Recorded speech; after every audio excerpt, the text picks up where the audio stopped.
Seguindo, então. A terceira parte da narrativa é o clímax ou a resolução do problema. Então, a resolução do problema é o ápice da história. É a parte que apresenta o acontecimento máximo, o fato mais relevante. Então, depois que eu tive um problema na minha história, eu vou ter que resolver esse problema. E a resolução desse problema, então, é a parte mais importante, é o clímax. A gente chama de clímax a parte mais importante da história. E aí, então, a minha narrativa vai resolvendo por etapas, vai introduzindo algum outro personagem que vai me ajudar a resolver esse problema. Daí vai da minha criatividade desenrolar essa história e resolver este problema. Tá? E a última parte da história é a situação final ou desfecho. Desfecho, então, ou situação final, é a parte final da narrativa, a conclusão da história. O desfecho pode apresentar um final fechado, onde todas as principais perguntas são resolvidas ou respondidas, ou um final aberto, onde a gente não sabe o futuro exato dos personagens. O final ainda pode ser previsível, quando corresponde às expectativas da história, ou imprevisível, quando quebra a expectativa induzida pela história. Então, situação final é o fim da minha história.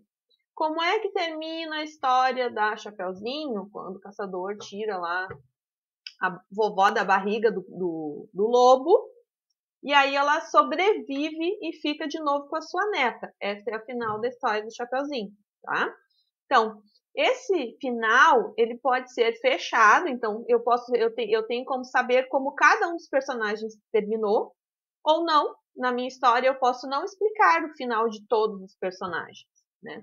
E eu também, então, posso ter uma história com final previsível. Eu imagino que tudo vai dar certo no final, e aí no final tudo dá certo.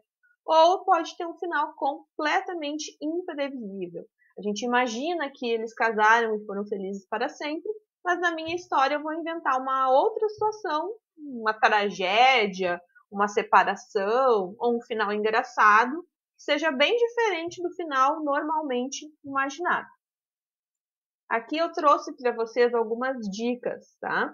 Para a gente criar uma boa narrativa, uma boa história, né? Então, lembrando que narrativa é quando eu conto uma história, tá? Eu conto uma história, eu faço uma narração, é uma narrativa. Então, eu tenho que escolher um fato relevante, quer dizer, uma coisa importante para ser contada.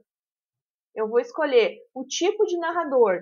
Eu vou ser o personagem, o narrador vai ser um narrador personagem, ele vai fazer parte da história. Ou eu vou escolher um narrador que fique do lado de fora da minha história, como se ele fosse Deus, olhando de cima e contando essa história. Eu vou selecionar os personagens, se eles são reais, se não são.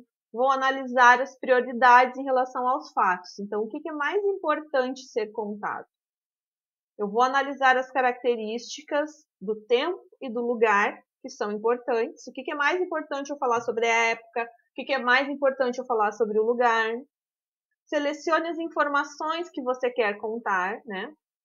Faz uma listinha assim. Como é que vai começar? O que vai acontecer? Depois vai acontecer isso, vai acontecer aquilo. O que eu preciso contar nessa história? E releia a sua narrativa depois de terminá-la, né?